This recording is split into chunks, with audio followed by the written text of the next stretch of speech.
আজকে একটা লোক মোবাইল করে কাঁদতে লেগেছে। 15 দিন আগে তার মা টাকা চেয়েছিল।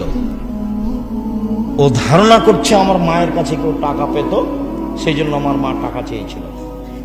সে টাকা দেয়নি। তার মা 4 দিন হলো মারা গেছে। 3 দিন থেকে আমাকে খুঁজে বের করছে, আজকে পেয়েছে। পেয়ে বলছে 3 দিন থেকে আপনার সাথে কথা বলার জন্য অপেক্ষামান রয়েছি। আমার মাকে মাটি দেওয়ার পরে আমি মানুষের দরজা দরজা ঘুরেছি, আমার মায়ের কাছে কেউ টাকা পায় নাকি?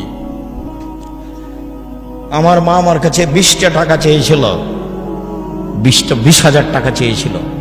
আমি 20,000 টাকা আমার মাকে দিনি। আজীবন পয়সা উপার্জন করে আমার 20,000 পূর্ণ হওয়ার কোনো পথ ঘাট নেই। আমি মানুষের দরজায় দরজায় গেছি, আমার মার কাছে কে টাকা পায়, আমি টাকা দিব।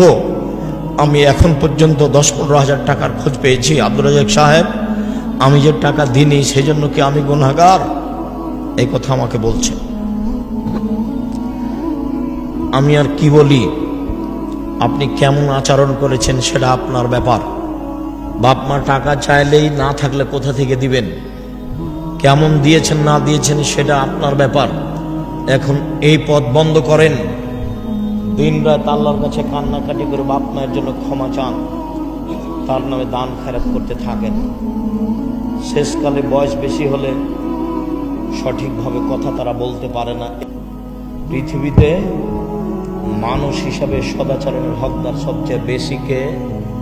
বাপ মা, তারপরে নিজ ভাই, অবেজিল কুরবা, নিজ ভাই, অল এতামা, এতিম, অল মাসাকিন, ফকির মিসকিন, অল জারিদিল কুরবা, অল জারিল জুনব, নিকট প্রতিবেশী, দূর প্রতিবেশী, সাহিব বিল জামবে, চলার সাথী।